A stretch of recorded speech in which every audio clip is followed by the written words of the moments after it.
अस्सलाम वालेकुम class 8। Previous lecture में मैंने आपको बताया कि सेल डिवीज़न क्या होती है और सेल डिवीज़न जो है इंसानी जिस्म में किन किन ऑर्गन्स में होती है, किन में नहीं होती। सिर्फ मैंने आपको एग्जांपल्स देके बताया था। आज हम जो है टॉपिक पढ़ेंगे सेल डिवीज़न के, सेल डिवीज़न क्या है और ये कितने स्टेजेस पर मुश्तमिल है, यानी कि इसके कितने जो है वो स्टेजेस हैं और किन किन स्टेजेस से गुजर कर ये मुकम्मल होती है।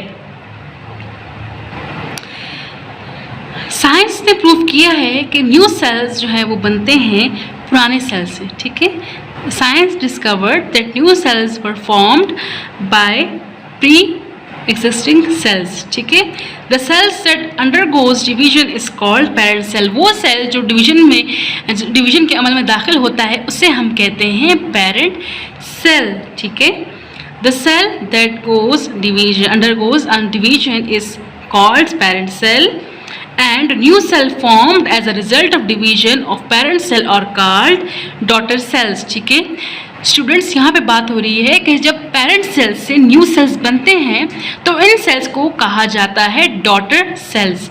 ठीक है, क्या कहा जाता है? डॉटर सेल्स कहा जाता है। समझ में आ गई? New cells are formed as a result. ठीक है, जो है वो रिजल्ट में जो है वो न्यू सेल्स जो है वो बन जाते हैं। The process in which a parent cell division, ठीक है, the process in which a parent cell divides into two daughter cell is called cell division. अब साइंस की डेफिनेशन बच्चों ये मार्क कर लीजिए, आपकी बुक में लिखी हुई है पेज नंबर 2 पर, कि वो प्रोसेस जिसमें पेरेंट सेल जो टू डॉटर सेल्स में डिवाइड हो जाता है, इस प्रोसेस को हम कहते हैं सेल डिवीजन। ठीक है, साइंस कहती है कि जब पेरेंट सेल से दो डॉटर सेल्स बनते हैं तो ये प्रोसेस कहलाती है cell division. The process of cell division students consist of 3 stages: interphase, nuclear division and cytoplasmic division. ठीक है, जो ये सेल डिवीजन है ये 3 अमलों पर मुश्तमिल है। कौन कौन से अमल होते हैं? पहला अमल जो ये है उसको हम कहते हैं इंटरफेस। ठीक है, इंटरफेस आपको नजर आ रहा है, मैंने यहाँ पे ड्रॉ किया है। इंटरफेस जो है वो स्टूडेंट्स इनिशियल स्टेज है, यानी कि पहला स्टेज है सेल डिवीजन का, और ये बहुत ही लॉन्गेस्ट जो है वो पीरियड है सेल डिवीजन का। बहुत लंबा स्टेज होता है और पहला स्टेज होता है क्योंकि इसमें बहुत सारे सेल के काम जो है वो काम मुकम्मल होने होते हैं, इसीलिए इसको लंबा यानी कि लॉन्गेस्ट पीरियड जो है वो कहा गया है। दूसरा आता है न्यूक्लियर डिवीजन और तीसरा है साइटोप्लाज्मिक डिवीजन। ठीक है, न्यूक्लियर जो है डिवीजन उसको कहते हैं जिसमें न्यूक्लियस जो है वो डिवीजन के प्रोसेस में जाता है और उससे जो है वो डॉटर सेल्स बनते हैं। और साइटोप्लाज्मिक डिवीजन्स वो होती हैं बच्चों जिसमें साइटोप्लाज्म डिवाइड होता है। ठीक है, अब जब हम आगे पढ़ेंगे तो आपको बताऊंगे कि न्यूक्लियस किस तरह डिवाइड होगा और साइटोप्लाज्म किस तरह डिवाइड होगा। Students, interphase is the first stage as I told you before. ठीक है, and in this stage initial changes inside the cell take place for the cell division. यहाँ पे मुख्तलिफ अहम काम जो हैं वो सर अंजाम होते हैं क्योंकि सेल डिवीजन का अमल मुकम्मल करना होता है या सेल डिवीजन के अमल को आगे पहुँचाना होता है। ठीक है, interphase is the longest period of cell division in which the number of chromosomes is doubled. So in this phase, इस स्टेज में इंटरफेज में जो है वो क्रोमोसोम बच्चों क्या होते हैं? क्रोमोसोम डबल होंगे, यानी कि एक क्रोमोसोम से 2 क्रोमोसोम हो जाएंगे और इस रेप्लिकेशन को यानी कि डबल होने को हम कहते हैं रेप्लिकेशन ऑफ क्रोमोसोम। ठीक है बच्चों, क्रोमोसोम वो होते हैं जिनमें जो है वो जीन्स मौजूद होती हैं और ये जीन्स जो है वो आगे ट्रांसफ़र होती हैं। ठीक है, क्रोमोसोम जो है वो थ्रेड लाइक यानी कि धागे नुमा जैसे एक स्ट्रक्चर है जो कि न्यूक्लियस पे मौजूद होता है। ये क्या करता है? ये अपने अंदर हेरिडिटी के करैक्टरिस्टिक को जो है वो स्टोर करता है। जब हम आगे पढ़ेंगे ना तो आपको समझ में आ जाएगा। क्रोमोसोम जो है जिन पर जीन्स होती हैं ये क्या करते हैं? डबल हो जाते हैं और डबल क्रोमोसोम को इस प्रोसेस को हम कहते हैं रेप्लिकेशन ऑफ क्रोमोसोम्स। ठीक है, इतना समझ में आ गया।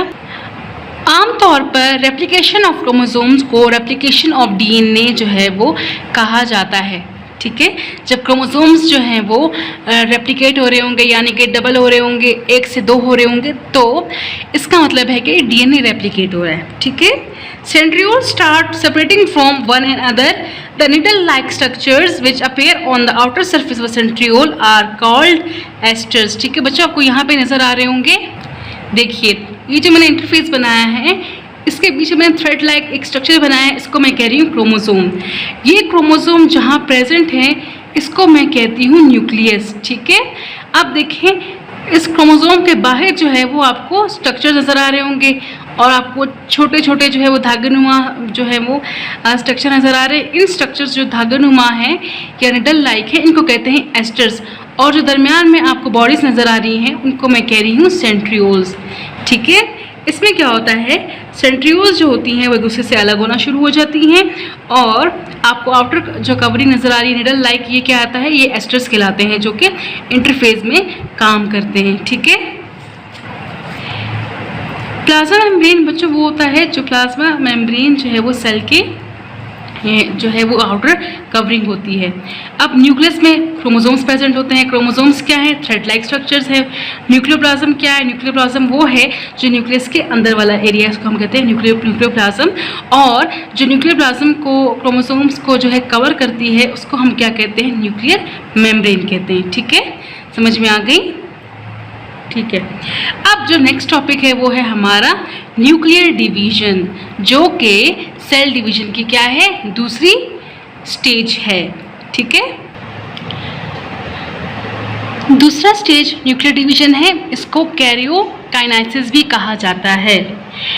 अब बच्चों न्यूक्लियर डिवीजन जो है उसके 2 मेथड्स हैं, यानी कि 2 तरीक़ों से इसमें डिवीजन होती है। एक है माइटोसिस और दूसरा क्या है, मियोसिस। माइटोसिस जो है वो प्रोसेस है जिसमें न्यूक्लियस डिवाइड होकर 2 डॉटर सेल्स बनाता है। ठीक है, I repeat again, mitosis is a process of cell division in which the nucleus divided into 2 daughter cells. ठीक है, such that the number of chromosome in each daughter nuclei remains same as in the parent nucleus। लेकिन students अब याद रखिए कि mitosis में जब एक सेल से यानी कि पेरेंट सेल से 2 डॉटर सेल्स बनते हैं तो इसमें क्रोमोसोम का नंबर जो है वो सेम ही रहेगा। ठीक है, इसमें जो है क्रोमोसोम नंबर चेंज नहीं होता, जो पेरेंट सेल में मौजूद है वही जो है वो डॉटर सेल में मौजूद रहेगा। The number of chromosome is doubled in mitosis. 2 sets of chromosomes are formed and 1 set of chromosome is transferred to each daughter nuclei at the end of mitosis। ठीक है, जब क्रोमोसोम जो है वो daughter cell से जब parent cell से जब डॉटर सेल में ट्रांसफ़र हो गए तब क्या होता है, number of chromosome daughter nuclei में वो सेम ही रहेंगे, लेकिन जब नंबर ऑफ क्रोमोसोम डबल हो जाते हैं माइटोसिस में, क्योंकि 2 सेट्स क्रोमोसोम जो है वो बन जाते हैं। 2 सेट्स क्रोमोसोम कैसे बनते हैं, एक ट्रांसफ़र हो जाता है जो है अलग अलग डॉटर सेल्स में। ठीक है, अब अगर आप यहाँ डायग्राम पे देखिए तो देखिए पहले क्या है, पेरेंट न्यूक्लियस है। ठीक है, पेरेंट न्यूक्लियस में क्या है, 2 क्रोमोसोम्स मौजूद हैं। ठीक है, सिंगल स्ट्रैंड क्रोमोसोम है यानी कि डबल नहीं हुए। लेकिन जब दूसरे स्टेज में आकर रेप्लिकेशन हुई तो क्या हुआ, रेड वाला जो क्रोमोसोम है वो भी डबल हो गया और जो ब्लैक से मैंने बनाया है वो भी डबल हो गया। ठीक है, आप इसे याद रखिए, पहले सिंगल थी, फिर क्या हुए, मुकम्मल डबल बन गए। अब क्या हुए, जब माइटोसिस हो रही है तो बच्चों आप देखिए कि जब डबल हो गए ना क्रोमोसोम्स, अब ये क्या हो रहा है, सेल जो है बीच में से अलग हो रहा है। ठीक है, सेल्स बीच में अलग हो रहा है। यहाँ पे आपको कर्व नजर आ रहा है, जैसे मुड़ जाते हैं ना, बीच में से अलग हो रहे हैं। तो दूसरे स्टेज में क्या हो रहा है बच्चों, देखिए माइटोसिस के दूसरे स्टेज में क्या हो रहा है। अब देखिए पेरेंट सेल था, फिर रेप्लिकेशन ऑफ क्रोमोसोम हुई, जो उनके पास जो क्रोमोसोम थे वो क्या हुआ, डबल हो गए। ठीक है, रेड वाले भी 2 हो गए और ब्लैक वाले भी 2 हो गए। ठीक है, अब जब माइटोसिस का प्रोसेस स्टार्ट होगा, माइटोसिस का अमल शुरू होगा, तब बच्चों क्या होगा, ये सेल जो है वो 2 में जो है वो डिवाइड होने की कंडीशन में आ जाएंगे, क्योंकि जो है ये सेल बीच में से कर्व्ड पोजीशन में आ रहे हैं। देखिए आप यहाँ से, इसका मतलब है कि यहाँ से अभी ये दोनों अलग अलग हो जाएंगे। फिर इसी के दूसरे स्टेप में क्या होगा बच्चों, जो 2 रेड क्रोमोसोम्स आपको नज़र आ रहे हैं ना, फिर डबल हो गए।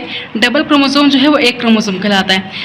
ये भी डबल क्रोमोसोम है तो ये भी 1 क्रोमोसोम कहलाएगा। ठीक है, इसके क्रोमोसोम्स के हमेशा 2 आर्म्स होते हैं, इसको एक जो है कंसिडर किया जाता है। समझ में आ गई? जैसे कि ये 2 आपको नज़र आ रहे हैं ना, ये डबल होके एक क्रोमोसोम मुकम्मल बन गया। ठीक है, अब इसके बाद देखिए कि जब ये जो रेड वाला क्रोमोसोम है ये अलग अलग हो गया, एक यहाँ चला गया, एक यहाँ चला गया। ब्लैक वाला क्रोमोसोम देखिए, कमल क्रोमोसोम है ना, जब इसके आर्म्स अलग हो गए यानी इसके बाजू अलग हो गए तो एक बाजू इसके पास आ गया, एक बाजू इसके पास चला गया। ठीक है, जब डिवीजन हो गई तब हमारे पास क्या बन गए, 2 डॉटर न्यूक्लियाई बन गए। एक इसके पास आ गया, एक इसके पास आ गया, एक इसके पास आ गया, एक इसके पास आ गया। अब बच्चों अब देखिए ये वो जो 2 डॉटर न्यूक्लियाई हैं ये पेरेंट न्यूक्लियाई से मिल रहे हैं ना, मतलब माइटोसिस जो है मुकम्मल हो गई, पेरेंट न्यूक्लियस से 2 डॉटर न्यूक्लियाई मुकम्मल बन चुके। ठीक है, इसको आप एक दफ़ा जो है वो घर में पढ़िएगा और नेक्स्ट लेक्चर में हम इंशाल्लाह पढ़ेंगे मियोसिस क्या होता है और वो किस तरह माइटोसिस से मुख्तलिफ होता है। अपना ख्याल रखिएगा। अल्लाह हाफिज़।